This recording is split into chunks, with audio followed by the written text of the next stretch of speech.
Welcome to another brand new episode of CPOV Autographs. Of course, I am still Matt, aka Stormageddon, and I just want to plug, as usual, DJStormageddon.com. You can go there to find all the things that I do, this podcast, other podcasts, my incredible merch page, which is one of the best ways to support me at the moment, or my Ko-fi.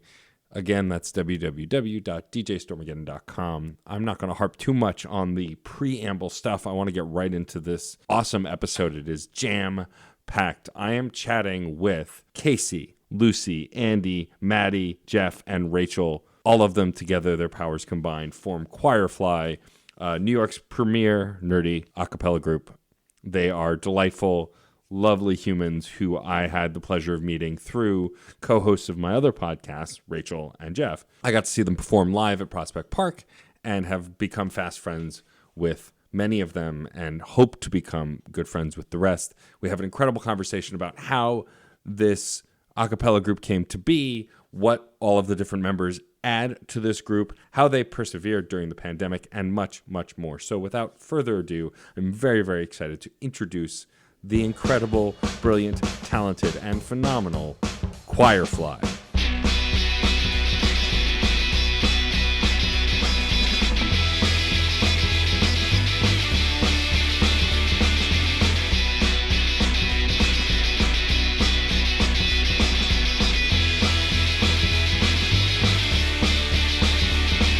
So I'm really excited to be chatting with the entirety of Choirfly on my humble little podcast. I appreciate y'all taking the time out of your precious rehearsal days. This was a brilliant idea to kind of just have you all dial in.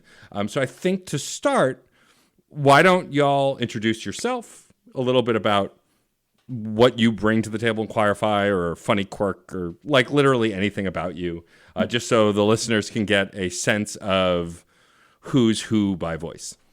I'm Matty, and I beatbox and also do sort of baritone going up towards tenor and down towards bass. Hi, I'm Rachel. I sing mezzo, alto, Frankenpart, and I'm the baby of the choir. I'm Andy. I sing bass. I arrange music. I am the musical director. I'm Caisey. I am usually a soprano, also sometimes alto, and I do a lot of admin stuff.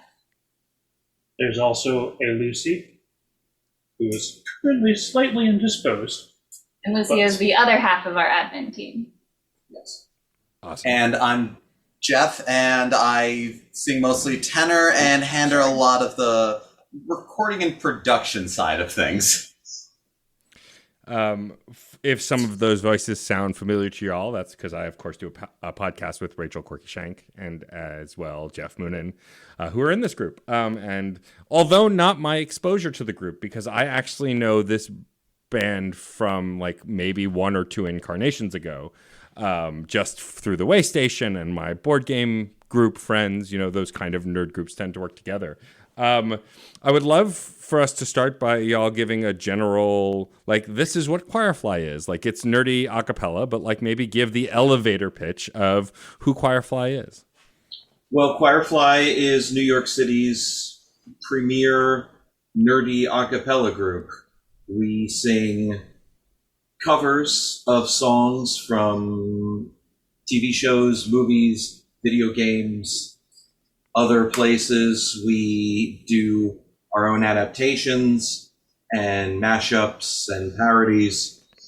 And we have been functioning as a group for about 10 years. 10 years, yeah, 2011. The current incarnation of the group is sort of a You've result definitely of the... cycled through people over those 10 years. Yeah, we've had a lot of different people in the group. The current configuration is definitely born out of the pandemic and the quarantine, when the six of us got together over Zoom and started rehearsing after we lost the ability to rehearse in person together.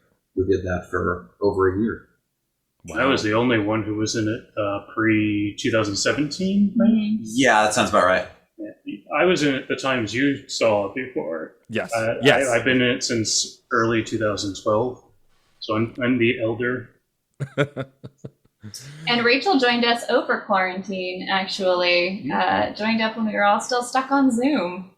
Yeah, I joined during the Zoom rehearsal portion of this, so I went about 6 months not knowing how tall most of the members of this choir were. Height can be deceiving over Zoom, right? You know, Everybody's the same height on Zoom. I mean, sure, I guess. It depends on how close your camera is. I don't know. Anyway. Same height. Same height. Right, same height. Box same size. Person same height. Print it on a t-shirt.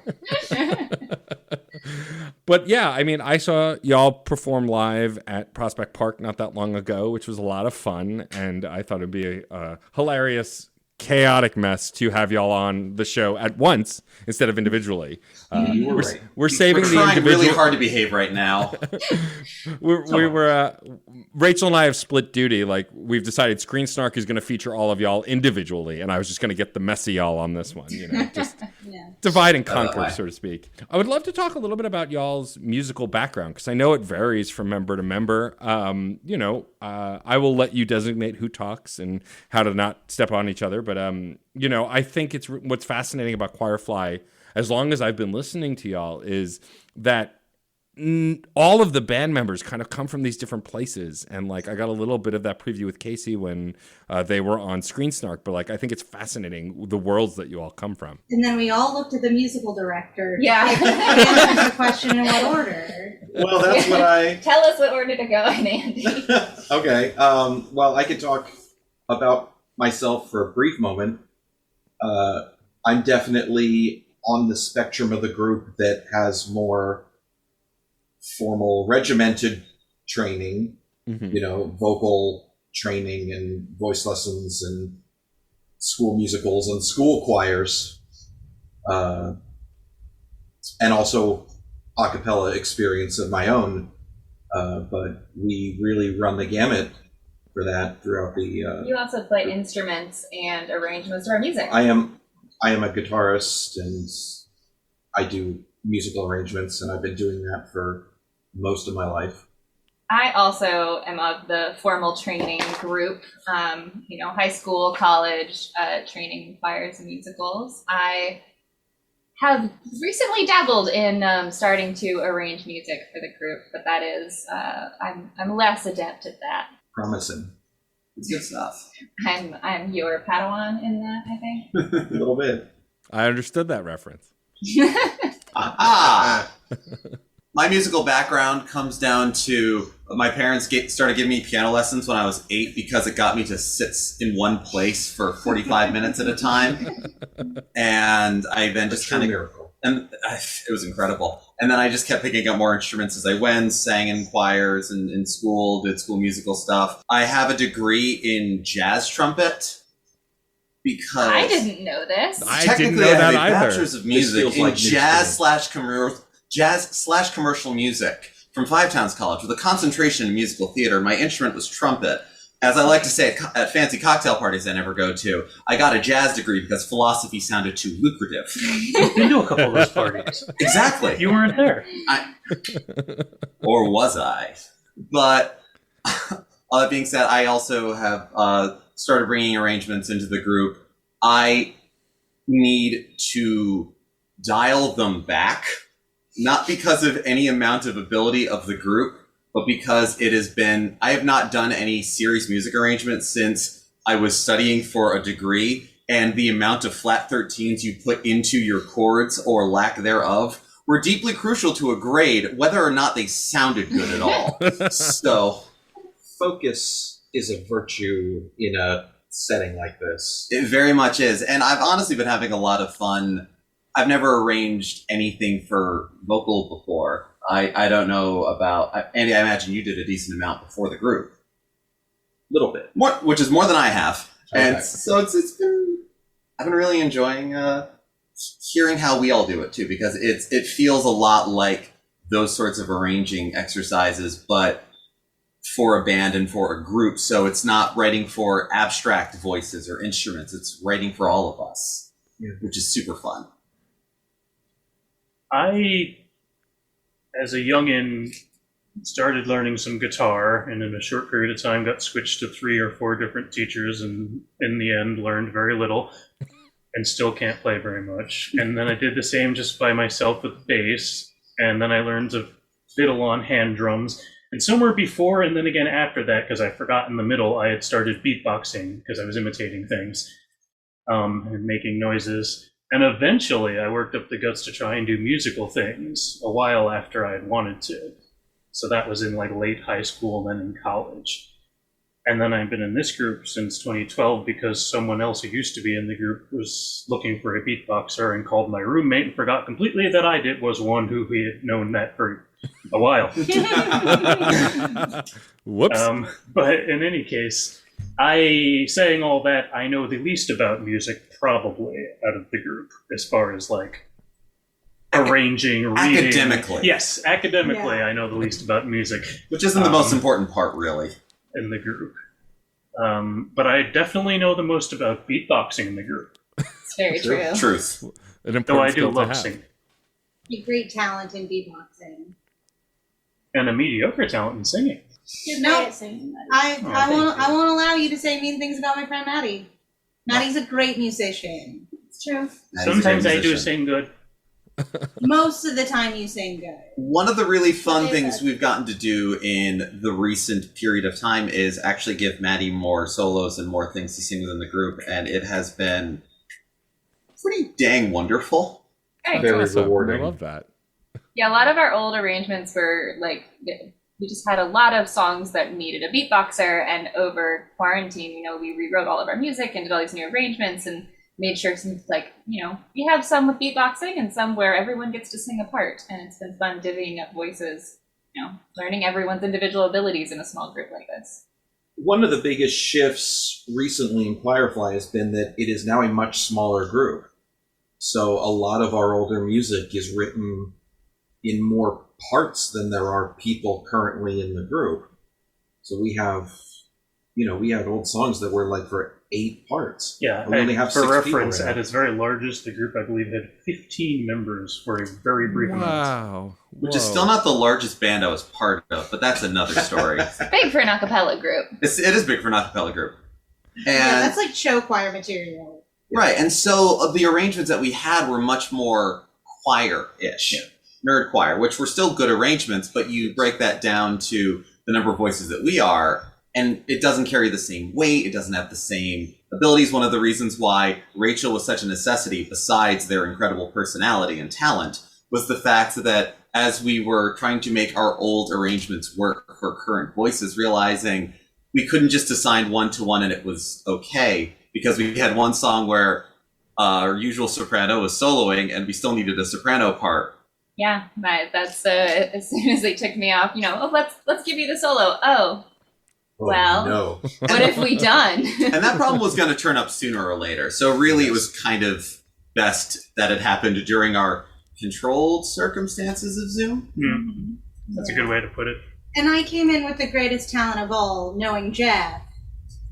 All right. I mean, that's a talent we all and share, having- really. Having Geoff vouch for me, that's my greatest skill. We didn't hold auditions. We were going to hold auditions before That's before right. the pandemic happened, and then we didn't because the pandemic happened. And March so then when 2020. Yeah, it's going to be the last Wednesday of March. Yeah, that didn't end Woof. up happening for obvious reasons. But yeah, when we were like, oh crap, we need a soprano. Geoff was like, well, I know this person, and we kind of met with Rachel once. Like we literally we're like, well, why don't you just come sit in on a rehearsal? And then by the end of the rehearsal, Rachel was preparing to come back to rehearsal next week. Yeah, they're like, so what parts do I need to learn? Can I get access to the music? Our real the factor that made us really we need to find somebody now is we accepted a convention that was scheduled for late August. We just wrapped it up. It was really great. But we're this little group with all this music and just kind of messing around, and then we're like, oh yeah, we'll do your convention. Oh no, we need to get somebody immediately because they're gonna have to learn this music in 7 months maybe. We need to be stage functional. And full disclosure, I had Rachel as the like spring the trap, I've got a guy. I was just waiting for the opportunity for like, we need to bring in someone. I got a guy. I'm the wheelman. But you did then have more talent than just knowing Geoff, because it wouldn't have worked Also, the out talent otherwise. of finding a group in desperate need. Like that. I mean, I'm joking around about this, but I do have a degree in performance art, and have done musicals and have learned vocal parts in like a couple weeks. So, my acumen for music and like picking it up was just like I don't want to be like it was the correct choice, but it was definitely a prudent choice. No arguments here. And Mhm. as listeners of this podcast will know, I used to be in a comedy duo, Afterbirth Monkey. We have graced your podcast prior, so if you want to know all about music and me, go to the backlogs. I'm plugging your show for you, man. I appreciate it. That's why you're my friend. And part of the vetting process for Rachel as I played the rest of Choirfly, I believe it was Meryl Streep is from the future. Good song. Yeah. It's a good song. That's a good song. Exasperated sigh from the me over here. What about you, Luci? So my mom started teaching me to play guitar when I was like 5 or 6. And I didn't really stick with that very long. And then I got into piano lessons, and that was really boring. But it did teach me how to read music. Okay. And then I like got into the church choir, like the adult church choir, when I was still in middle school, and they were like, "Do we want to accept you? But also we don't like. Sure, we'll accept you fine." So I sang in the church choir for for a while. Yeah. And we had a bunch of church musicals, and I tried to be a part. We didn't really have any like musical stuff at my high school. So, I mean, there was band, but I was very staunchly not going to have anything to do with band because reasons. You were like, this musical stuff isn't for me. No. I wanted musical stuff. I did not want band because band. There's factioning. Oh, there absolutely is. Well, the problem was that all of my friends were in band except me and this one other friend, and we were like, we hate band. No We're band. like against band. Band isn't cool. They never crossed it all in my high Band school. isn't cool, and that's why I loved it. I mean, but anyway, so I was in like church musicals. And then at school we had voice teaching, voice acting, whatever it is. We had that in like elementary school, which is not a super useful time to have voice coaching, but I did. So shrug. Cool. And then like, I don't know, I just spent all of my entire life singing in the car to and from anywhere I was driving. So, then they needed an alto, and I showed up, and here I am. We never let you leave. I tried. You never leave. You try to We're in escape and they Lucy's- won't let you we're in go. Lucy's house right now. Yeah. Can I pause for a second for a technical note? Yeah. Why do I have the audio playing in my headphones? Because you're hearing Caisey. Because this is going into Casey's thing, and so you're hearing it as though Caisey is in a different place. Gotcha. Yeah. But you need it so you can hear Matt. Which is why I'm kind of like, I've Yeah, started that's what I've hopping been in. A lot of Yeah. us have been doing Gotcha, one ear okay. and moving it I'm back not- while we're talking. It's very complicated trying to record 6 people in one room without creating too much echo for See, you that- to have to deal with. That I know, and that is why I'm not the audio tech in the group. And Okay, I now- just want to clear that I up. will own this 100%. And now back on. No, What a good joke. We are so good at this. See, what's going to be great is when I don't edit that out and what? We're just giving you the material. You I appreciate are, it. Spin it into gold. Look, that's what I'm here for. Y'all are the talent. I'm just facilitating.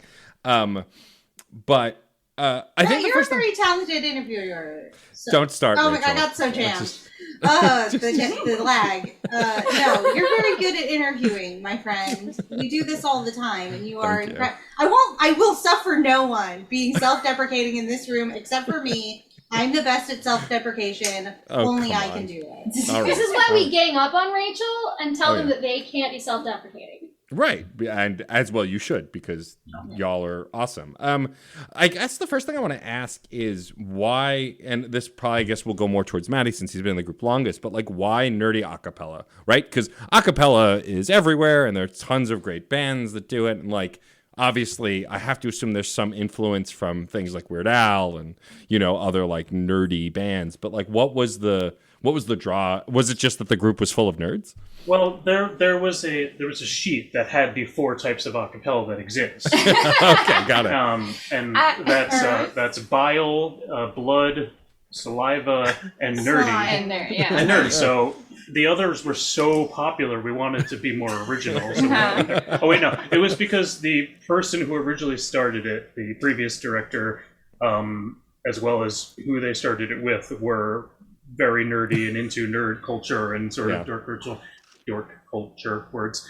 And that also, you know, it crosses over with pop culture and everything else. Sure. Although, yes, Weird Al is also an influence amongst other just sort of generally nerdy artists. In fact, we have done Weird Al song or two in the past. From what I heard, that was actually one of the first arrangements doing Hardware Store. Yeah, Hardware Yeah. Store. Because we didn't want to do covers of parodies. That happened once early on, too. And then we were like, let's stop doing that. If we do parodies, let's make our own. Otherwise, straight covers. So We're nerdy, but like cool nerdy. Obviously. We have Uh, standards. I think the group mostly started out as just like a bunch of nerdy friends who had this idea of like, well, what if we're like acapella is a type of nerd? Like acapella Sure. nerds are definitely nerds. So it's like combining all these different types of things they were nerdy about, and then slowly it's like, oh, a lot of other people think this is cool too, and so it just got bigger and bigger. And I think the way I've described the group before, and its appeal to me personally, is like, if you want to sing choral music, you join a church choir. If you want to sing barbershop, you join a barbershop. If you want to sing jazz, you join a jazz. If you want to sing musical theater, you go seek out musicals. And if you want to do all of them, you join Choirfly. Because One jazz, having please. having our theme be around just like the things we're passionate about, one, it lets us connect to our music in a really, like, it's not just like we're pulling music out and trying to find a connection to it, like it's coming from us, like it's from what we're really excited about. And also lets us dabble in just a billion different genres, whatever we think might be interesting to do. If we can figure out a way to spin it to this, like, whatever we're nerdy about, then we get to do it. till we find the ultimate genre, and then we stop. The ultimate nerd acapella song. Yeah, the ultimate genre, the golden genre, as it were. Yeah. Well, it's funny. I appreciate that you bring that up because, like, I've learned that you can literally be nerdy about anything. Like, I'm a podcast nerd. I host and produce too many podcasts. I listen to too many podcasts. Like, I mean, you can talk to Geoff and Rachel about it later. I have a problem, like a serious problem. I have an idea for a parody song about being into podcasts. So that's in the works in my head. I love that. That's amazing. But like, Is it toss a coin to your Stitcher? It is toss a coin to your Stitcher. Yes. Sorry, you Oh, heard it here. What it has to be. what a good name. Oh, what a great name. Sometimes some of the arrangements of things, there are like, oh, wouldn't it be cool if this or that? Some things I'm pretty sure came first from the pun, and then the rest of the idea came. That's certainly common around here. Yeah, Great things are built on the foundation of fun. Are you kidding? the strongest foundation. It is. It is. Oh, I did write something once. It's not a thing we've done, although possibly in the future. Yeah. But I wrote the By a Pirate sea shanty. Oh yeah. The Pirate. The pirate. The Byron. That's on the. That's on also the, in the works. docket. I would love to ask a little bit about how, and I know Caisey's talked about this briefly on Screen Snark, but for my listeners who may not be from there, although if you are, welcome. Like, talk a little bit about how a song becomes a Choirfly song, right? Because obviously, you have to reconstruct whatever the original arrangement is, because it's all voice face instruments instead of, actual physical outside your body instruments. Well, the answer to Well that. The squishy instrument. Your body. Your Squishiest instrument. your body is an instrument. I'm sorry. Anyway. I mean, I think the answer to that is as varied as the number of songs that we sing. I don't want to say we've done many straight covers. We really just do the one. Yeah, I think that like the evolution of idea to song is kind of like someone gets an idea And if they have arranging like abilities, like Andy will come with ideas and just arrange it and then show it to us. Like either it goes straight from idea to arrangement, or it gets filtered through idea, mentioned to the group, other people jump on the idea, and people start working together to make it. And then that goes from like an in progress arrangement to, and everybody takes a look at it and we sing through it and make sure it actually works for us and see what needs to be changed, into a final piece of music that we can then perform. But basically everything just goes from like, hey, I have this idea. We have a Discord that we're all in, that we'll organize a bunch of that stuff, and we'll just throw ideas into channels and just be like, who thinks this is interesting? Is this going anywhere? Who might want to work on this with me? Like, we might have an idea and be like, I think we should do a parody of the song, but I have no idea what like the lyrics could really, like, here's a theme idea, and like Matty's amazing at writing parody lyrics. We're just like, Matty, can you take this and write a parody of it? I was gonna say, a couple years later, I come in and write some new parody lyrics. That's the part I play. And one of the things that we started doing not long before lockdown happened, we were already starting to do this within the group, and then it just became super useful over long distances, was we started using a cloud-based music transcription software called Flat that has its problems, but is very effective for what we want to do. We love you, Flat. We love you, Flat. Please don't die on us. I swear we complain about it just as much as we sing its praises, though. Which definitely do. Which That means sounds like we're there. technology We're there to me. with Flat. Flat.io is what saved us through the pandemic, because a lot of us weren't even in the same, some of us moved states for various reasons, and we couldn't be in the same area, we couldn't sing together, we couldn't in any way practice the way that we were used to, and we were able to just like post links and be like, hey, look at this arrangement with me and work on it. Like, it's basically Google Doc for sheet music. Yeah. And so rather than having to have the thing finished and go, okay, I'm going to pass out sheets to everybody and then we're going to go back to the drawing board, we can, if we have as much of the idea down as whomever is working on it has it, they can then share it with everybody, or one person in particular who they're collaborating with.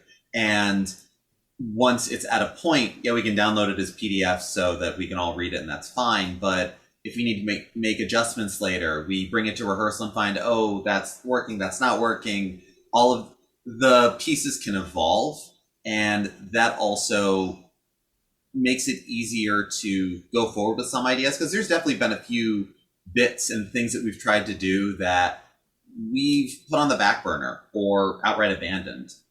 Very few things that we outright abandon, but some things where you just go, this isn't clicking for us, but it still exists on Flat. If at some point somebody wants to go in the Google Doc and do new lyrics or do another thing, we can come back to it.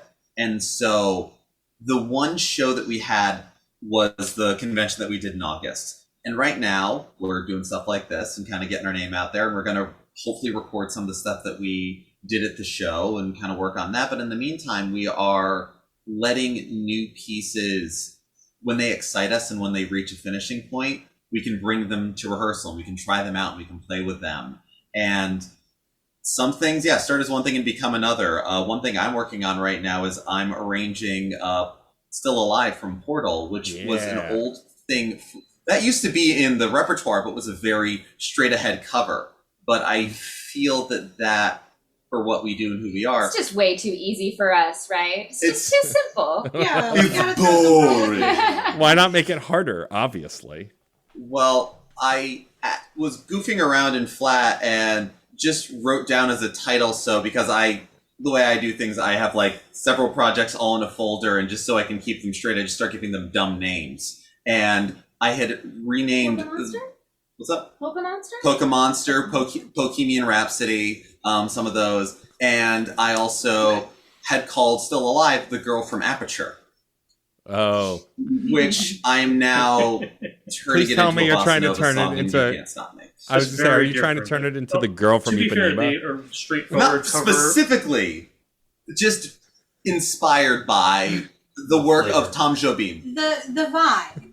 The vibe. Sprinkle some Girl from Ipanema on top. One You of know, the we just get a jazz on it. one of the great things about Flat too is you don't need to be able to read music or have a piano on hand. You could just like send it to someone and somebody's going to say play and just listen to the whole thing all the way through, or isolate one voice part and just hit play, or just like start at a certain point. You can And click you a could spot. just like yeah, like Geoff could be like, I have written this ridiculous monster of a song, or like, hey, I've mashed up these two things. Like, I'm just gonna send it to you, and I'm just gonna press play, and I'm gonna listen to it and be like, wow, that's great, or ooh, that's probably not going to work. And I don't have to actually none of us have to actually know anything about what he's written down in order to listen to it and assess it. One thing that I will say is very characteristic of our current arranging and music style is that we tend to not just do straight covers. Mhm. Like, I think we have one straight cover total at the moment. Like, even when we're doing like a fairly straight cover, like we will take like aspects of all sorts of different things. Like one thing that sticks out to me is in our mashup of the two of us and Stronger Than You from Steven Universe, Andy was listening to all sorts of different versions of the two of us and actually brought in parts from Will Smith's version of the two of us in addition to the normal version of the two of us, and like brought all of those pieces into the background parts. So it's not even just like two songs mashed together, it's like two universes mashed together, if that makes sense. You know, in the whole history of this group, there's actually only been a handful of straight covers that it's ever done. The straightest thing we do. I was gonna say, where are all the gay covers? When are you We have gonna a start? lot. Plenty Well, of those. two of us Stronger Than You is a Okay, gay not cover. covers, but That's We true. haven't directly called it a straight cover. It's a gay gay cover. as hell. Nerdy Acapella is for the gays. I don't know. I feel like you. We're here to adopt your gayest baby. So I think one of the values of the group for a long time has been to try to make our songs as proprietary as possible. And Leia It Go is a great example of that. Love Because that Caisey had these Star Wars themes. I lyrics. wrote a parody of Let It Go from the perspective of Leia in A New Hope, and it just sat in lyric form for years before we picked it up and made it a song. Yeah, they which Andy finally arranged. begged me, to let the group do it. And then the name of the game for me became, okay, create an arrangement of Let It Go from Frozen that is unique to us, and then put these lyrics on top of it instead of the original lyrics. And Sneak some Star Wars brilliantly into it. Threads like the love theme into it. I know, The like way we like. it was extremely well done. Yeah, Andy. You fit layer 3 different in, Star like- Wars songs in there. Mhm. It's madness to think that it works. It's genius that it does. Some of my best work. when I first saw y'all live, because it'd been years and years since I'd seen a version of Choirfly. When y'all did that song, and I said this to Caisey when they came on Screen Snark, like that was the most memorable one because I started to get annoyed how brilliant the layering was every time you shifted to the next like Star Wars theme. I'm like, oh, I recognize that. Wait, they're doing this now? Wait, how the hell did they get there? Like it's great stuff. We fit the Death Star run into the bridge. I just We don't- did, yeah. It's so good. I'm actually curious, like, because Geoff mentioned recording a little bit. I have to imagine that it's a challenge to try and record the vocals for a group like this, especially since not only have to capture the harmonies all at once, but then, of course, the solos and, like, isolate stuff and mix it. Have you had any experience with that? Do you have a plan on how to do that? Because I'm fascinated by it. I love acapella. Like, I grew up watching Carmen Sandiego like the rest of us. So, like, that's where that started for me. And then my follow-up question is, when are you going to just start doing rockapella songs? But beyond that, like... As soon as we let Andy. Yeah. Okay. Andy's been trying for a while. I'm an OG. I'm a rockapella fan going way back. So. Yeah, same. I got dumped after a rockapella concert. Oh, So, no, that's so sad. and it did nothing to dampen my love of those freaking acapella boys. I was like, I got dumped. It wasn't Rockapella's fault. Rockapella didn't dump me. Rockapella was there to pick up the pieces. Exactly. Acapella would have stayed with me to the end of the line, In And they truth, have. the main focus of our recording plan is Geoff. Hi there. Sound Papa! Yeah. I love the fact that we have we do have some job titles within the group, but none of them are anything you would put on a business plan. I'm apparently Sound Papa. I'm putting that into the podcast world. If I must suffer, so must you. I have to imagine, though, like, Geoff, there's this want to get your stuff out on Bandcamp and Spotify, but I have to imagine it's challenging so. when you're doing parodies and covers to just figure out how to get them up there. Yeah, I mean, I haven't looked into the back end of getting those things up on Spotify or Bandcamp or anything like that, but from what I know is on Spotify and Bandcamp, I'm not worried about those parts. Again, because these are our arrangements. Right. Yeah. So if nothing else, there's that. You talk about our kind of audio settings. We've been working on when we met up again over like this past year when we were allowed to actually meet in person again.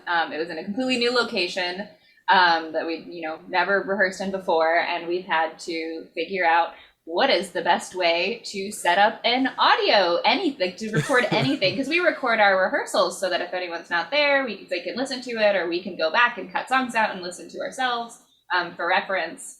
And we also cut funny parts out of rehearsals and put those up on our Patreon so that our patrons can see how ridiculous we are. But Geoff's been doing a lot of work lately, thanks to our Patreon and the money we get from our Patreon, figuring out kind of a good audio setup for the space we're in now. Yeah. The basic idea of how I want to go forward with recording the group is, well, we are, in a hasty sense, using the bulk of our group recording setup right now to record this, just in a different place in the room with the fans on because comfort, but something to set up and get the group all together so that we can link up, hear that, have that in the same way that you would mic a choir. You kind of have a couple of microphones set up a little distance away.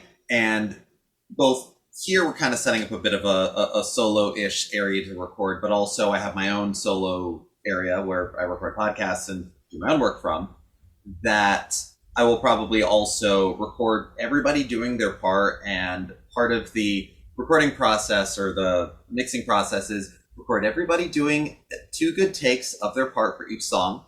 Because then as you mix them together, you pan each of those takes hard left and right. So even with a few voices, you get a much bigger stereo image and a much bigger sound from everybody, and much bigger and better than if you were to just take the same recording and double it. You need all these little subtleties and everything else, which are the things that I love about acapella. The fact that it's not, we all have to tune to a piano. It's, yeah, we have the pitch pipe at the start, but it's how we link together and how we sound together. And there's overtones and microtonal things that we don't think about or necessarily go like, you were 5 cents sharp this time. Could you, none of that. It's, but having the group set up first and then get those solo takes on top of it to fill it out is sort of the plan. Part of that jazz degree was taking some recording classes. I didn't finish that track, but in much the same way as you read the first 10 pages of the instruction manual, I know how the grill works. But speaking of the sound, does it sound okay? Yeah, I mean, that's what's really great is like... I think we all just forgot about the other fan here. I didn't. Leave the fan on. So, no, I haven't actually heard the fans, and even if you can, I mean, a low hum like that won't really matter as much. It's when it's a kind of an oppressive sound, if it's too close to the mic, that's a problem. But, like, your volume has, all excitement aside, been pretty even, and that's not easy to do with a large group. I mean, I used to, and Geoff and Rachel know this, used to record in person this show before the pandemic. Thankfully, Geoff and Rachel both had the brilliant idea for us to start figuring out how to record remotely long before the pandemic started. So, like, there was literally... literally... in the far-flung boroughs from each other. Yeah. Yeah. None of us are close to each other, the three of us. It's very weird. But, like, autographs used to be in person, and even when I had more than one other guest, getting an even sound was always a challenge. And so this is really impressive to have that kind of setup, and it sounds like you're in good hands with Geoff, which is unsurprising to me. We definitely are. Yeah. Oh, That's why he's Sound Papa. By complete accident, we somehow managed to combine a group of people who all have very specific skills that all balance each other out really well. And I don't think we did it. I didn't do it on purpose. We all just kind of, during the pandemic, all stepped up to any time. The adventuring party is strong. Yeah. Yeah. Actually, when we went to AnchorCon, the convention we performed in, it was a road trip to upstate New York, which was fun. We rented a van was paid for us to rent. Thanks, AnchorCon. Thanks, And AnchorCon. They were so Upstate lovely. as in Canadian border. Technically, wow. we're the northern. Very, yeah. very, very you could point at Canada and be certain it's Canada, not just vague direction. That's a Canada there. Like you can see the You ground. see it. So that meant a long drive and being up there for a few days and everything else. And in addition to, this was the first like road trip we all took as a group where, oh good, we all get along in that sense. Cool. The other was a silly conclusion we came to and kind of became the running joke of the weekend was none of us was the adult all the time. None of us was able to like be in charge of whatever was happening, whether organizational, personally, professionally, whatever. But at any given point, 1 to 3 of us were the adults, and so it was just kind of it's not my turn with the adult. Yeah, and this is the first time we were not only stuck in a car driving 6 hours, I think it was a 6-hour drive, maybe? About 6 hour drive. at max. Yeah. Max. It was shorter than we thought it was going to be. Yeah, but we're all in a car for 6 hours straight, when usually our rehearsals are 2 hours long. We generally don't. And this is after we'd been gearing up to perform, and we've been doing these long, like 5-hour rehearsals every weekend for a while. So we've been spending a lot of time together, working very hard. Then we're in a small enclosed space together. And then we're in an Airbnb together, going everywhere together so that we don't like no one's being unsafe because it's still, it's still pandemic. We were still trying to be really safe and keep our little pod together, but we were just like constantly by each other's sides. And the fact that none of us got angry, none of us threw fits, we all managed to I think it went incredibly smoothly considering. And yeah, like every single one of us. It felt really good to be together. Yeah. Oh my God, and anytime something needed to be done, 1 to 3 people would be like, okay, it's my turn. I'm gonna do this one I'm gonna give this to y'all. Okay, now I'm done. Someone else take care of the next thing. And 1 to 3 people took pictures of Pokemon on a TV or Yeah, we had 2 people cooking dinner while everyone else played video games. I brought my Nintendo Switch because of course I had to. And we just had a relaxing evening playing new Pokemon Snap. Excellent. And I have so many beautiful pictures of beautiful Pokemon now because of these talented babies. It was so effective that became a new criterion for considering any future new members to the group. Can we see ourselves taking a 6-hour road trip with this person? And can we see ourselves getting good Pokemon photography out of this person? That's where I thought it was going originally. Sorry, Lucy. If you can't take good Pokemon photography, you have to leave. Your shots are weak. I'm sorry, your composition is just, it leaves a lot to be desired. Rachel, you'll never understand my art. So you have a beautiful bass voice. Absolutely. There's no denying it. But your ability to take pictures of this Ludicolo, it's awful. You please leave. You're done. I thought you wanted to join an acapella group. Come on. Don't you know? Look, if I've learned anything from New Pokemon Snap, it's that Pokemon professor doesn't know his ass from his elbow when it comes to a good photo. There's so many photos that I've taken. The thing I hate, I'm going to go on a tiny tirade and then we'll get back to the music stuff. Please. Perfect. But like, so glad. I've taken so many photos of like 2 Pokemon together perfectly centered, and like he'll pick one of them and also score it low. And I'm like, but they're right there in frame. What are you talking about? But then I'll take some asinine photo with a Pokemon in the like top right-hand corner, and he's like, perfect, Diamond Star. And I'm like, you go to hell. You go to hell and you die. You go straight to hell. You have no definitely idea what moments. art is, Professor Mirror. I want to talk a little bit about y'all's influences. I do have a sense of Geoff and Rachel's, and I can tell through the whole group there's a strong sense of comedy and like liking high energy stuff. But like, where do you feel your musical tastes pull from, and how much of that is funneled into this band? Maybe you want to take that one? I could talk about that all day, honestly. I mean, I pull a lot from old groups. What? Kanye. Inexplicably, there's a Kanye reference in everything. I have done 1 or 2 arrangements that had a reference to Kanye West's material in it, and now I'm the Kanye guy. And it's not a good time to be the Kanye guy. No. I don't know where they all were happening. in 2008 when Graduation came out. I didn't like him back then, but not for the same reason. Fair It enough. just kept coming up, and it would be like, Andy, do you really like Kanye? And he'd be like, no. I'm just I'm I drawing do. I like his inspiration. old stuff, but for some reason I keep making references to it. But, there's a lot of, in my arrangements, there's a lot of the Four Freshmen. There's even more of the Beach Boys.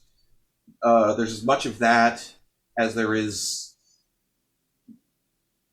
actual a cappella groups. A lot of rockapella. I mean, I grew up listening to them. They sort of formed the basis of my understanding of how a cappella functions and what you can do with it, as well as other groups like the Bobs, the House Jacks, the Nylons were very important to me. So there's all kinds of groups from the 80s and 90s that inform my arrangements. I think a big thing is that we don't try to make our music sound like an a cappella group. We don't, like, you obviously know a lot about a cappella music and draw a lot of inspiration from that, but I don't feel like any of your arrangements really come out sounding like what I would consider a traditional a cappella song. You always have like very cool, like just references and things pulled from, like a riff here, an idea theme there, and it's just like you pull it all together into this really cool sound. It makes it sound really unique, I think. Yeah, that's been a cool thing about getting down to a group this size, is I feel like I know what so many people's strengths are, and I can now tailor arrangements to what I know people can do. And, when you have a group this strong and you can serve them something that is designed to just let them do what they're good at and let them shine, it's a great thing. I feel very shiny. The other fun thing that kind of comes up, or I definitely take way longer to arrange things than Andy does. But they're a goddamn workhorse. They're worth it though. When they come out the other, you're like, oh my god, this is brilliant. Well, because for me it becomes a thing of whatever the piece is. It's what is this? What is this meant to be? I'm very much this is the stone. Let me chisel away at it. The reason I have like a folder with like 6 different things is because I will then transcribe riffs from stuff where I'm still trying to fit She Blinded Me with Science into Still Alive. I still believe it's going to happen. And it becomes, each song kind of becomes a research project for me of what do I need it to be and what sounds good with that. What is an epic 80s power ballad? What really is, modern cool jazz? What is going on, whatever things happen to be? Or is it just, it needs to sound entirely like itself because it's,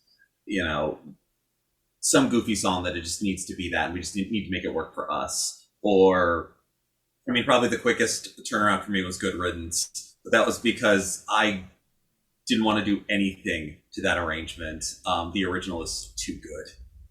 You made it super cool though. Mm-hmm. No. As Caisey's roommate, I can say that Caisey's normal arranging process involves listening to the same song on repeat suddenly for an entire weekend, and then at the end of the weekend, we have an arrangement. And I just go upstairs and I hear the same song all weekend, and then suddenly there's an amazing arrangement. It's like crafting music. Well, I did that with there's a sea shanty that I arranged that way, where it's the TikTok sea shanty craze, and I heard a song from that, and I'd been looking for a song that would fit a Robin Hood parody for a while, and I was like, oh, this is perfect. And I think I listened to it 2 days straight, and Lucy just keeps coming thing like, what? Okay, I guess this is still happening. And then I sat at a computer for 9 hours and didn't move, and Lucy's like, oh, it's done? Okay. But the first song I arranged, I basically, my inspirations for at least the music I bring and either arrange myself or force somebody else to write for me, is just what gets me really excited? What musical thing is really exciting right now? Because the first thing, my first foray into arranging, or at least even just being instrumental at all in arranging music for the group, was if you're familiar with the Adventure Zone, the Crystal Kingdom song. And I just love that so much. And it matches together very well with Castle in a Cloud. And so I kind of threw together this, I brought it up to Geoff, I brought it up to Andy, I said it a billion times, just trying to get somebody else to do it because I didn't think I could. And finally, over quarantine, I was like, well, I'm not doing anything else. I might as well try. And I, threw something together and showed it to Andy, and he was like, well, that's good. That's a good start. Now let's see what else we can do with it. And that was just like, I love podcast music. I love musical, musical theater music. Let me just sit down and stare at it and listen to it over and over and over and over and over again until something happens. I love that it was so much after the fact that we realized, oh wait, Travis McElroy made the reference himself, crossing the two. I was being original. I had that idea of matching up. Well, I realized you can swap the lyrics to both. You can take the lyrics of Crystal Kingdom and sing them to Castle on a Cloud and vice versa. And I was like, we have to do something with that. And then I'd already started writing it. We were like halfway through, and Andy was like, well, I've never listened to that, podcast. Can you just like tell me what the story is in the song? And I was like, okay. So I went and listened through the entire Crystal Kingdom arc and tried to write a concise summary of that for someone who had never listened to the Adventure Zone before, which was fun. So there's a guy, his name is Boyland. Boyland! In the middle of it somewhere, Travis McElroy is like, oh, this sounds a lot like Castle on a Cloud. And I was like, I guess I'm not all that original, aren't I? Yes, but they didn't have an a cappella arrangement of it, so... A good idea is a good idea. Oh, yeah. Exactly. Absolutely. Yeah. And it came out really good. I wrote it, and it sounds very good when we do it, so... Yeah, there's that very nerdy anxiety of what if the idea isn't original enough, or what if this isn't cool enough, or whatever else, but as a creator talking amongst creators, it's that whole thing of... I always think of a comic where a person is putting a cake on a table next to another cake, and they're just thinking to themselves, God, that cake is just so much taller, or cooler, or this. And then someone walks up and goes, hot damn, 2 cakes, this is great. And us doing it the way that we do it, in whatever little big and small ways, that's what makes it fun, that's what makes it cool, that's what makes it us. And it's been very fun finding that and discovering that amongst this group, certainly over the last year and a half. We're thrilled to be a second cake. Hell yeah. Choirfly, your musical second cake. When I think back on all of the arranging that I've never done, I like to go into my childhood in the late 1700s. But then I remember there was no recordings from then, and my memory is not very good anyway, so... You've written quite a few of our parody lyrics, though, when we've needed parody lyrics and things. And you wrote an entire original song that we still need to get finished arranging. Yeah, but Matty is poised to be the lyricist. You joke about not contributing music, but like, what is an arrangement without the lyrics? Also, none of us have written the vocal percussion parts. Yeah, that's true. You do a lot of arranging. The puns come up a lot in those lyrics that I write, by the way. I don't have much to contribute to the music, but I just heard all the cats. Make sure that we actually stay on track. We'd be lost. Luci gives us deadlines without and schedules, and Luci. I don't know. I'm pretty sure the group would just slowly fall apart without Luci telling us what to do by when. And I'm here for the jokes. You're movement director. Oh, I am. I do movement.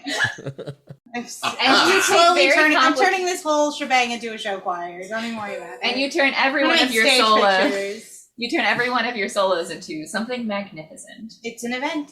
It's true. It's funny. Luci, I just have to say, I don't know everyone in that room, though I've gotten to know y'all a little bit. But like, I do know Geoff and Rachel, and I know what hurting just one co-host is like regularly. So I can only imagine what hurting more of them is like. So, I just... Imagine the two of us in the same room. Yeah. Imagine. So I'm giving you a lot of love and respect through the audio medium because I can relate quite a bit. I appreciate that. I've only eaten like a couple pennies. It's fine. You are responsible for several no's. I'm responsible for many no's. We also need you because we have to make sure the group stays at least 50% ginger. That's true. It's true. Are we currently Andy and the Gingers? Would you call your hair pink or red, Rachel? Currently. Yes. Okay. Yes, we moonlight as a Our glam rock outfit. called Andy and the Gingers. That's our that's when we put out an album of Yeah. just straight covers. It's gonna be Andy and Andy the and the Gingers, Gingers. because Andy I and mean, the 50, Otherwise, it will be 50% brand is natural ginger, and then the other two of us frequently dye our hair orange. So it's sort of a Red. pyramid. You have the base of natural gingers, with the honorary gingers, and at the top. I'm like It's I'm like empty. Schrodinger's ginger over here. I may or may not be a ginger at the time. Who knows? It's a mystery. Schrodinger's Ginger is also an album title, I feel like, in the future. Schrodinger's cat. Schrodinger's cat. Schrodinger's cat. There you go. Welcome to our process. Love to help. This is how it- exactly how we if make you wanted music. to know, this is it. If I can get a tiny thank you in the sleeve, that's all I require. Like, whenever you make a physical album, that's all I need. If anyone can herd Schrodinger's cat, it's this one. Lucy is the herder of Schrodinger's. I want to go back, though, about y'all talking about the different places you pull your nerdery from, because, like, it's funny. Growing up, I've always been a music nerd, and I still am. And, like, for me, Nerdy Acapella is For the Longest Time by Billy Joel, because it's just, I love Billy Joel. I'm a diehard fan. Cringiest music video And it's- of all Oh, time. that's It's a fun such- music and video. it's perfect. It's perfect.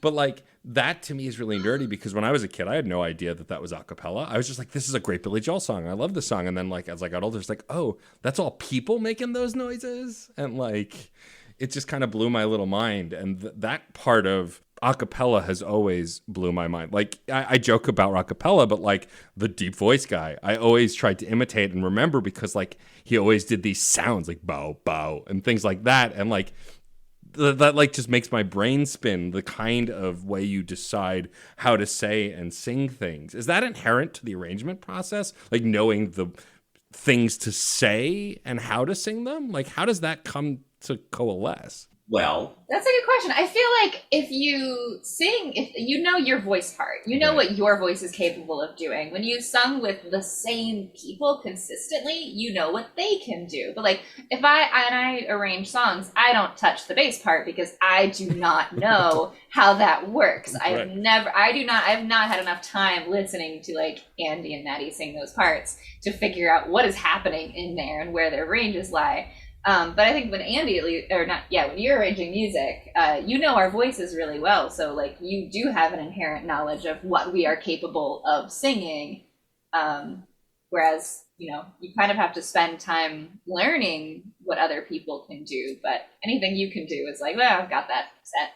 None of you know what I'm capable of. I mean, that's true. and as well, when arranging for it, yeah, one of the great things about arranging for voice is because we can produce so many sounds, and not just like strange, weird, like kind of whatever things, Hey. but like the different vowel sounds that we can make, the different consonant sounds, and the ways that, where you need like a wah-wah pedal on a guitar, you could just go wow, wow, wow, wow, wow while you sing. And having different, whether it's a ta or a da or a za, has different attacks and different qualities to them. And you do need to be careful. Some of those are very tricky to do on very fast notes, and don't give those to people. It's very mean, and it's not going to sound good, and we're all just going to get sad. But being able to, and that's a process that we are working through and building on, and when making an arrangement going, well, do I want it to work as sort of like a synth pad kind of thing, and it just be like a nice ooh underneath it? Or do I want it to have like a very big attack to it? Do I want it to open up? Any of those bits and pieces? And I mean, Andy, one of our arrangements, where you were putting in gated bass, having the bass part kind of do like the whoop, whoop, whoop after the kick drum parts of Matty's vocal percussion. So it had a very like 80s sense of a gated bass happening. It was super cool. Which Real- song is this? That was in Flight. That was in Yeah, Fight. Oh, the real wow. dead mouse type I effects. Huh. I Just will a- say that most of the time when flat like arrangements get sent out to everybody, most things don't have syllables on them. And then it's like once we're in person and we're like, oh crap, what syllables are we supposed to be studying? What is actually happening? And then we just kind of either play with it in person, or the person who arranged it will then be like, oh crap, I forgot to put syllables in, and then goes back and And fixes it. sometimes arrangements will change. We changed the Crystal Kingdom intro like 2 weeks before the performance, because like what we had written just wasn't working. And even now we're thinking about changing it again, because when you sing it in person and you figure out you can do different things with your voice than what you could put on a page, you could just be like, okay, well, I'm going to throw out what I wrote and just do what feels right and what sounds cool. That really is the best example, the intro to Crystal Kingdom. The quest for the perfect syllable to sing is sometimes a never-ending one. Because if you're playing guitar, you strum the guitar if that's the sound it makes. But the human voice can do anything, but should it? Yeah. Or how much of it should it do? How much of it should it do? And so I definitely don't put a ton of syllables unless I'm super certain I need this specific thing. But otherwise, much like we've been talking about, the vocal sounds, the shapes that we make are much more of a, let me hear how we sound doing this. Like getting the notes down and the harmonies in there is the bulk of it. And honestly, the vowels that one does, it's easier to tune certain vowels than others. And if we're all trying to find a thing, it's like, okay, that's in a weird spot in your range, and making you do an kind of thing is, that's not going to work. But this is what the chord needs. This is what the motion needs. So let's find something else that works. And so it's a little bit of a zhuzhing process, and kind of, we never put it like this, but it's essentially, what instruments are we being right now? What vocal parts are we being? What are we doing? Because again, sometimes we move around parts from song to song, and from measure to measure, maybe the tenor part and the soprano part are kind of doing something together. And then they're each doing their own thing, but now the soprano, mezzo, and alto parts are like working on a thing. And so there's, in that same thing that you said, Andy, it can do anything. Oh God. And so it's squishy in the best and worst ways. So there's something fun in getting to just try it out and being like, let's change that vowel. Let's switch this up a little bit. We don't have to change the equipment. It's just us. I'll be the first to say that was actually something that I feel like I forgot over the quarantine. When we were just singing over Zoom for over a year, I was like, how many arrangements did I do? So many more than I brought to Choirfly are sitting in my personal flat account. And one thing that I forgot was, it sounds great when it's just a piano MIDI playing back on flat. But then when you have the same notes coming out of human voices and they have to do something with their apparatus, it can sound completely different, to a point where you go, as an arranger, you go, wow, this doesn't actually work. It sounds great if I were playing it on the piano, but this is not the way to approach this. And sometimes we have to go back to square one. You have to live with the variability of the human voice. You have to learn the people you're arranging for and that you're singing with, because there's so much. Absolutely. You have to figure out, not only like when you're arranging music, who is singing this part, but like who, when you are actually singing it, who are you standing next to? What part are you singing? What part does your voice, like which parts does your part line up with? What does that person's voice sound like? How are you going to sound good with them? How are you two or you three together going to work? Or if you're a soloist singing over the whole group, and like everyone else is trying to figure out what they're doing underneath you, and you need to figure out where you fit in with all of that, because you can't just be a soloist singing by yourself, ignoring whatever's going on behind you. That's going to be a bad song. Where you just need to figure out what's going on and be like, okay, well, let me just like lean in back here and fit through all of this. And that's just an experience thing, I feel like. Well, and one thing I was thinking was that, like, after AnchorCon, we've now gone back and been like, oh, wait, actually, maybe Rachel and I should switch parts on this song. Maybe Caisey and I should switch parts on this song. Like we learned these parts when we were singing over Zoom, and then by the time we were meeting in person, it was kind of like, we have a like convention, we have to get this done as quickly as possible. Some choices were made based because me and Luci live in the same building, so in the same house. So we were able to like get the parts, if the parts like had to, if the solo, these two solos really need to be learned at like by people who can sing together. Well, we have to give them to Caisey and Luci, because those are the only two people who live together right now. But now we're like, well, we've done it all live, and now we're like, actually, this works so much better for my voice, and like this is too low for you, and like, yeah, it's not just can you do it, but it's who's it best for. Yeah. And then when you put the idea of putting together a live show on top of all that, well, Rachel sounds great singing the soprano part for the two of us, and they also sound great singing the solo on a song called Rainbird. Is it a good idea to put those right next to each other in the show? No. Like I insisted on doing? No, it's not. Because that's a lot to ask of someone. Lessons were learned. Yeah, lessons were learned. So. Yeah, I gave you very strict instructions not to put my solos back to back because that was not going to work. You know, sometimes you have to look at a song and be like, no, that's not gonna. Those might work good together. You know, they might sound great in that order, but like, will they in practice? Yeah, are we gonna make someone run a sprint in the middle of the set when we could just like give them a breather between? I do want to say about that set, though, not the order, which, you know, eventually was pretty good. Just in general, I love the variance of things. Like, at least particularly for me, I'm, you know, doing a tenor part and then doing a solo and doing a bass part and We're all doing very a flexible baritone, singers. and then of course Yes. a beat on the other half of the songs. Yeah, this group has exercised my range in a way that I haven't like truly been exercised like since doing swing parts in musicals, where it was like you're going to learn this line, but you're also going to learn the other line. But then like I never sang the other line that I was understudying for, but here I am, like I'm singing my understudy parts because all of a sudden I'm taking like the highest highs that my range can take and like pulling in the lowest warmest that I can too. Like I'm really challenged by this group in the best way possible. And sometimes we do arrangements that are meant to challenge some of us on an individual level because we want to do that. And usually that's a person arranging, challenging themselves. But, you know, every now and then. I asked for, you know, the chance to try some more either solo things or try going into my upper register. Yeah. Because in the like previous Carnation Fears of the group, there was like a lot less sort of movement around. It was a lot more just sort of like, I know these persons are doing these parts and that's what like they were comfortable with as it was being run before. Yeah. But there's just been so much openness to trying things, which is, thank you again, Andy. It's super amazing. Also, you guys are all wonderful, and I love you all. Aww. Matty. Yeah.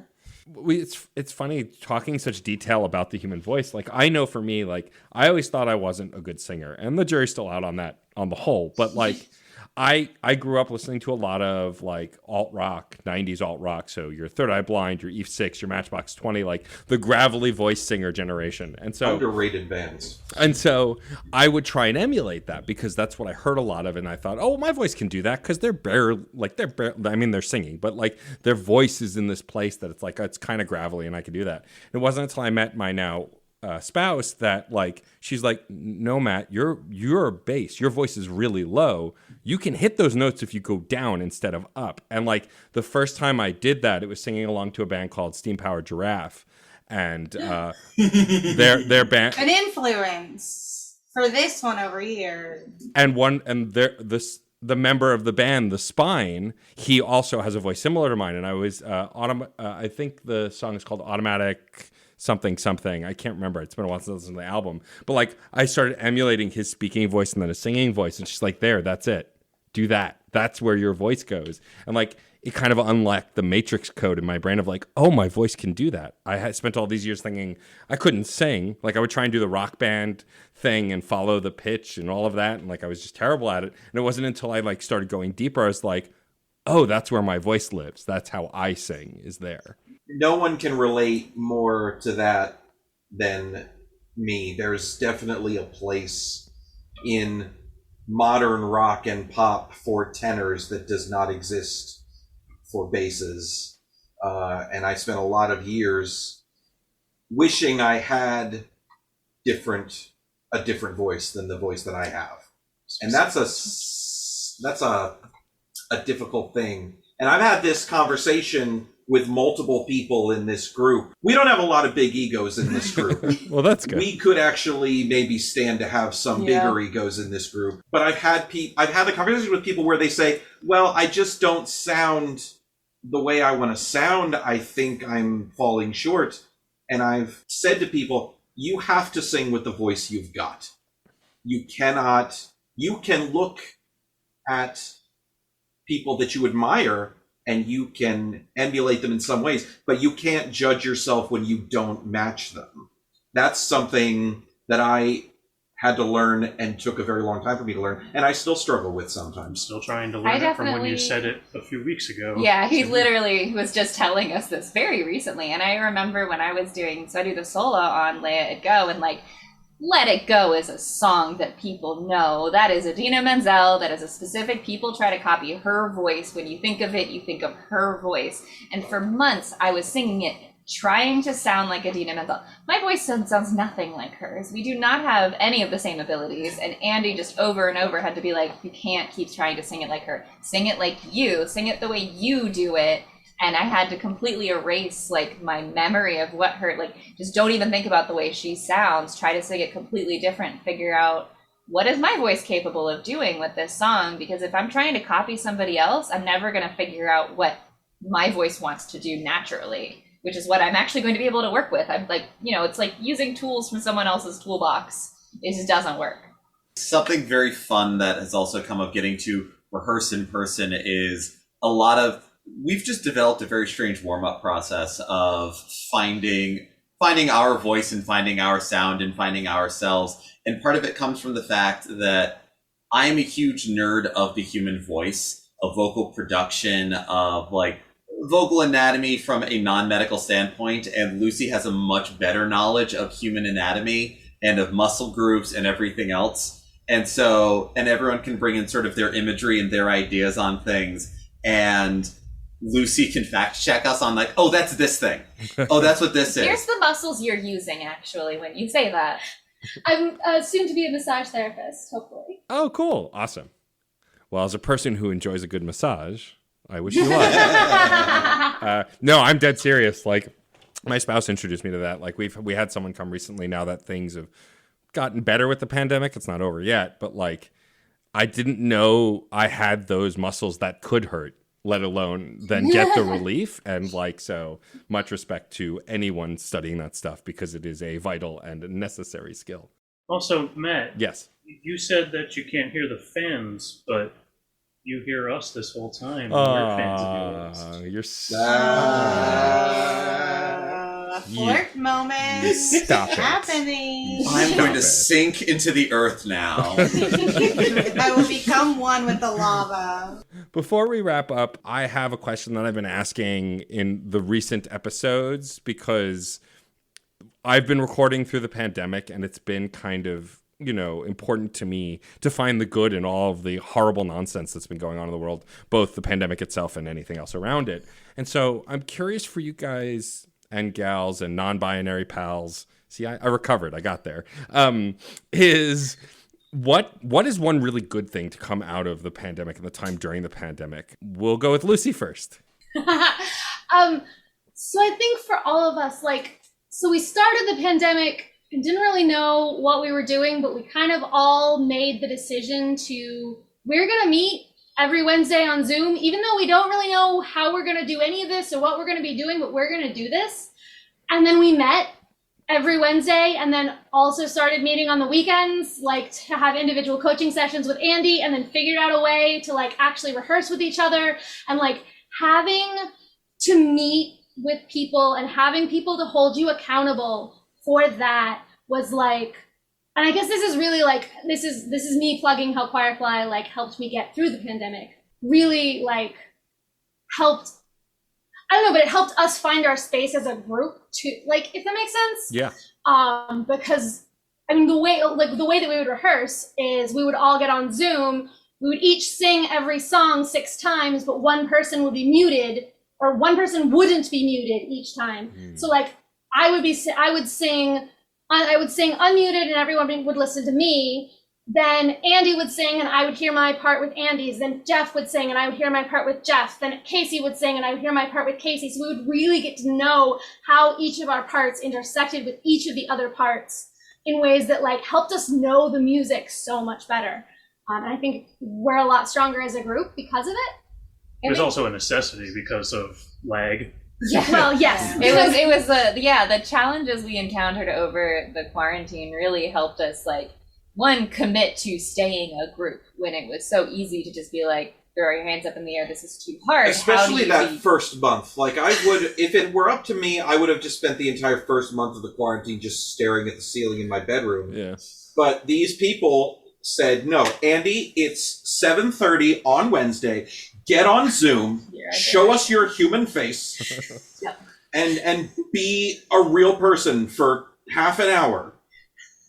And also, yeah, we had members of the group at the start of the pandemic that are no longer part of the group. They were kind of planning on moving on for various reasons as well. So yeah, the beginning of the pandemic, we were already going through a transition of people like starting new jobs, going and moving. We were just doing like a director transfer from like our old director moved out of state, and Andy had only recently taken over. So it's kind of like, a little bit of flux, and the quarantine happened. And yeah. And so we spent a good deal of time. Yeah, we were meeting every week, which was a great steady thing to have when there wasn't anything to anchor you. And it also meant, as Andy mentioned before, yeah, we do suffer from, oddly enough, a lack of large ego within the group. And when the group was larger and the way that things ran, and we only had the 2 hours a week to do things, it was we got to run these things, do this stuff. I think some of us had issues bringing up our thoughts on the group. And then suddenly we had several months before we could figure out how to rehearse, where we had to go, well, what is this group? Are we going to continue it? What does that mean from now on? And are we all sticking around? All right. What do we want the group to be? Like, let's keep the name. Let's throw everything else out. If we want to bring something old back, we can bring it on as if it's a new thing. But let's rebuild the group. And we kept a lot of old ideas and a lot of old stuff. There was a lot great about. I mean, the group stuck around because it's a good group. We kept Matty. We kept Matty. We kept a lot of our own. I think it really gave us a chance to do the stuff that had been really put off while we were meeting in person. Like, we have to deal with like, what if we want a Patreon? What if we want to maybe make merch? What if we want to talk about rewriting our Constitution? We really need to like go in and look at all of our sheet music and see what's accurate and what's not. And like, we need to rewrite some of that stuff. So it's like, well, we can't sing. Like, this is not happening right now. Like, we just can't. So let's all talk about the Constitution and like start throwing ideas of what kind of we want the group to be defined by and what rules we want to hold ourselves to. And then like, okay, let's throw out all of our music because it's all in paper form or just living in our memories, and we just really can't work with that. So let's get a software. Let's figure out how to write it all down and try to figure out how to sing it, and really dig into it. And like Luci was saying, really learn the music once it was written and really focus on what does the music look like and feel like, and how do we personally, we all got to have a chance to have our own moments of like saying, I want this out of this group. There was basically one song that mostly stayed the same, although it still had to be put into flat and what have you. Oh, yeah. And that was Hero Canton, the one that's from Firefly. Right. But to be fair, that's set to a 14th century madrigal, so it's there was only so much movement it's like you our could do with signature that. song. Yeah, And that's the it's also only one that stayed the same. I would have to say that one of the greatest things to come to this group out of the pandemic was Rachel. Oh, no, Yeah. that's very true. It's so true, though. And to speak from the position of one who joined during this like buck wild panini, Buckwheat? this buckwheat panini, as it were, untoasted, because of course it's untoasted. Yuck, how gross, we hate it. It was going from not having a craft to suddenly having like a lot of work to do. And I'm definitely a being who is bound to the laws of physics. Like an object in motion will stay in motion, a sedentary object will stay sedentary, and this like kicked my ass into motion and reminded me personally that like I love making music, and I'm hungry to do it however I can, and also that like collaboration is and always will be my love language. So I got the gift of being able to like revisit a part of me that's so important that I had missed for so long, and also in a venue where like I can thrive in it. So you may say that like me coming into Choirfly was the best thing that happened to Choirfly, but me coming into Choirfly was the best thing that happened to me. Aww. Sappy. I'm vomiting. It's hard to say that the quarantine and the pandemic was good for Choirfly, but at the same time, I'm so glad that we are on the path we have been on rather than the path we were going to be on before the pandemic hit. Yes. You can be happy for the things that transpired because of the challenges and the way we worked through those challenges, and not for the reason the challenges existed. Right. Yeah, You're right. like a lot of bad happened, but if we're going to transcend all the bad that happened, like taking account of all of the good things that happened, make it all worth surviving. I don't think we could have done it if the group wasn't like the structure it is now. Yeah. I would have had to audition. and I suck at those. I choke every time. So we pulled together 13 songs? Yeah. 13 songs set, about a 30-minute set of completely rewritten music It was for like one 35. song. 35. Okay, a little over half hour of music that we started writing in summer of 2020, and we did the performance in late August. Rachel joined us in January, I think. January. Yeah. In January of this year, we did the show in late August. We started meeting in person in June. And we started meeting in person in June. So we pulled together 13 completely new songs between June and late August in person. The first time we'd sung in person with Rachel ever, and with most of us for over a year. And we could never have done that without the way we had, like, that's a ridiculous thing to ask of anybody, any it's choir a group. monumental achievement. And the fact that we pulled it off is testament to the good things that did come out of the challenges that we have had. Yeah, so give us a record deal. Look, if I had the power, Rachel, you'd already have it. Thank you. That's what Patreon is for. Yeah. Manifesting it. Yeah, that's why I asked this question, because I experienced a lot of heartbreak, as the listeners know, over the course of the pandemic, just outside of the pandemic itself. And absolutely the strides that Screen Snark and Fun and Games, which are the podcast that some of your members do with me, couldn't have happened if there wasn't a pandemic. I launched in a totally separate side series within Fun and Games that I produce mostly by myself, because I had a pandemic to be home all the time and find things to do. I don't need more podcasts to work on. Lord knows I do too many as it is. But I think it's so lovely that y'all found this way to connect even more during a time that some people, Andy was saying, there were definitely days after my apartment burned down in the August of 2020 that I was I'm just going to lay here, do nothing forever. And thankfully my spouse and I had each other's backs, and I didn't do that. But it's so easy, even removing that and just the pandemic itself, to fall into that. And I think the power of Choirfly, the power of your first performance that I got to see, is in the emotional cocktail that was created by this terrible thing that bore great results, great things. And so you should very much be proud of all of the work that you've done, because I, as a fan of your work, absolutely see it in your performances, your online presence, all of that stuff. So before we wrap up, and I have you do the sign off for the podcast, and before I have you all promote where you can be found on this here internet, I'm curious if you think it would be possible for y'all to sing a song in your current setup. If you can't, it's totally fine. But if you think you can, I would love to hear one. I think we should try. I think we could. This is the same setup we use for recording rehearsals. If it goes bad, we'll just record you another one and just send you that file, and we can pretend we did it live. There you go. I don't think we'd be us if we didn't at least try. Andy, what should we sing? European? Should we do Hero? All right, we'll do Hero Piano. It's your theme song. You might as well. Do you have a request? I don't.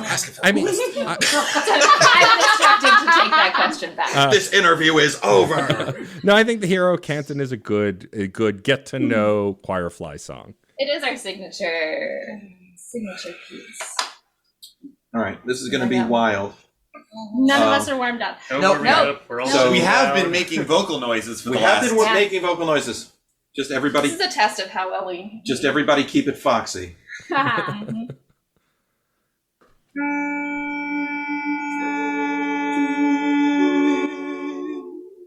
Here we go. Jane, the man they call Jane, 2, 3.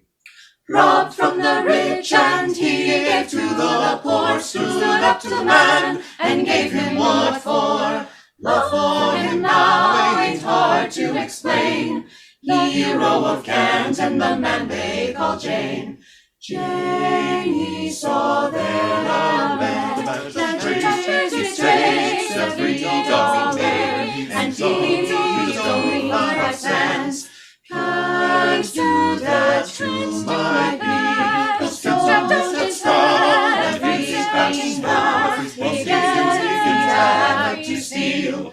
Robbed from the rich and he gave to the poor, stood up to the man and gave him what for.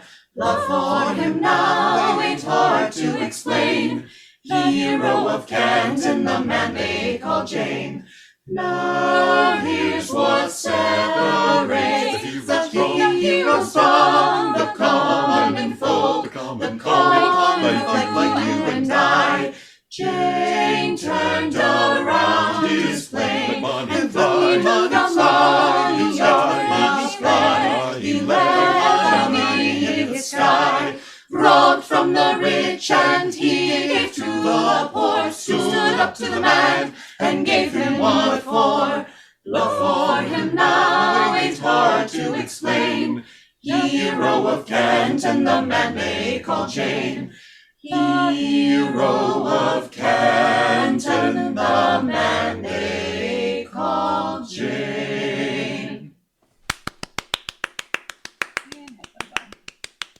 That sounded lovely on my end, so I thank Hooray! you. That's the only end we currently care about. And we immediately followed that up in our set with a cover of Lord's Royals about DC supervillains. Excellent. I Versatility. love that. I love versatility. And then our parody Of The Longest Time. Of Longest I love that And- song. That's a good It's one. about being in a really long line at a convention. Oh, that's On that's the longest line. that's excellent. Oh, the long. Incidentally, we rehearsed those two amongst other things so much that when I think Luci put together a Spotify playlist of the originals of many of the songs we were parodying, I listened to them and I had such I took psychic damage. Wrong words. This is not. No, you have never seen a diamond in the flesh. What is this?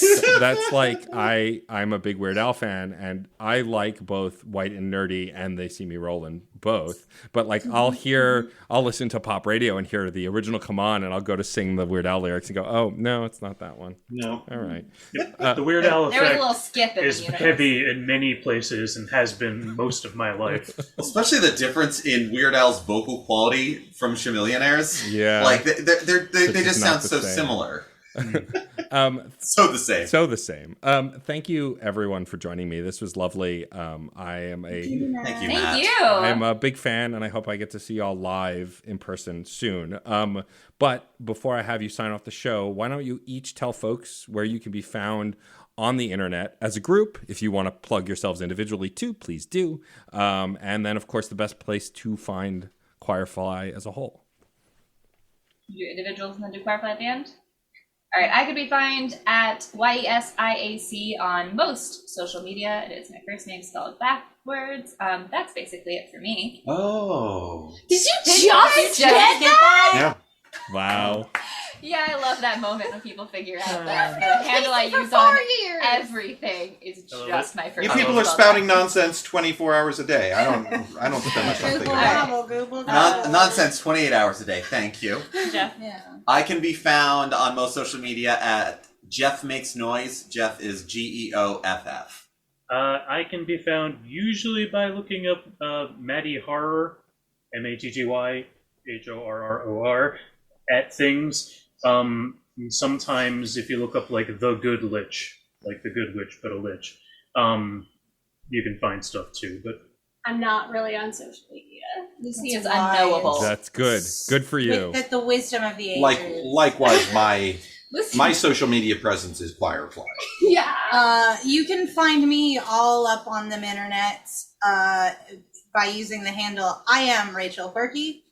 Please look me up on Twitter and Twitch, not Instagram. It's boring, but only if you want to. Instagram makes me I sad. love your Instagram. It's so many pretty pictures of you. Rachel's all up in your net meats. I'm all up in your internet meets. Rachel makes up for the net that these two are into. It's very true. It's the same way that I'm the only member of Choirfly who does not have a cat. But there are still 9 cats amongst 6 members of Choirfly. Yeah. Like you do. Like you do.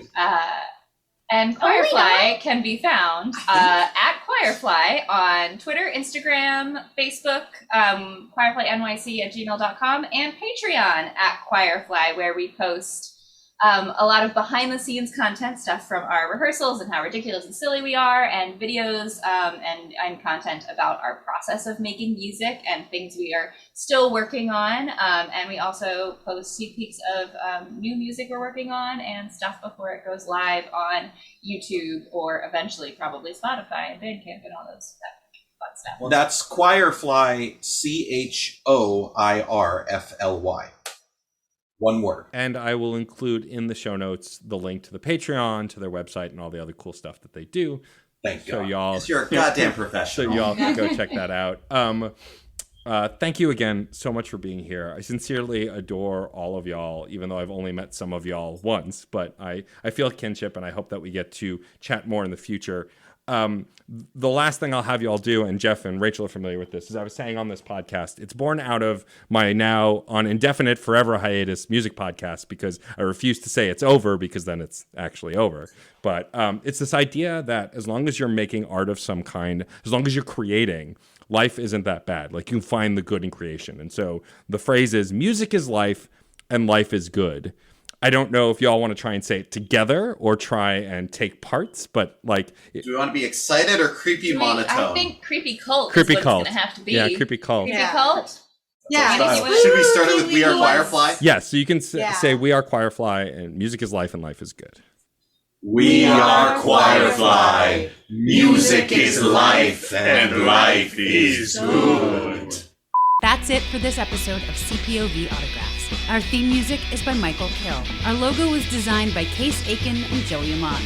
If you liked the show, please rate and review wherever you get your podcasts. It's a great way to help us reach more listeners. Questions, comments, or guest recommendations? Email mr.nat.storm@gmail.com or hit us up on Twitter at CPOV Autographs. Thank you so much for listening. Video games are a unique medium. They can tell stories, Immerse us in strange, fantastic worlds. blur the very boundaries of our reality. But at the end of the day, video games are fun, whatever fun is to you. I'm Jeff Moonen, And I am Matt, aka Stormageddon. and on Fun and Games, we talk about the history, trends, and community of video games. It's a celebration of all the games we play and all the fun we find within them. And there's so many more games out there, so we hope you'll share in that conversation with us. Fun and Games podcast with Matt and Geoff. Find us on certainpov.com or wherever you get your podcasts. And happy gaming. Hey there, Screen Beans. Have you heard about Screen Snark? Rachel, this is an ad break. They aren't screen beans until they listen to the show. Fine. Potential Screen Beans. You like movies and TV shows, right?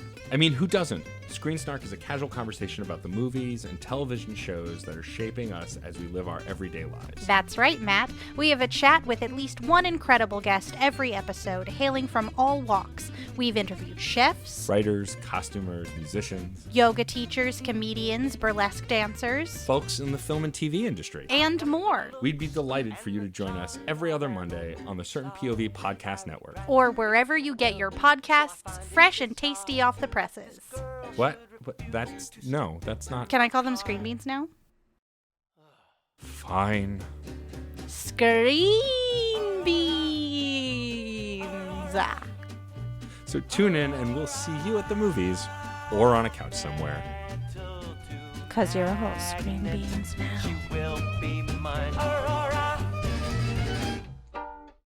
CPOV. CertainPOV.com.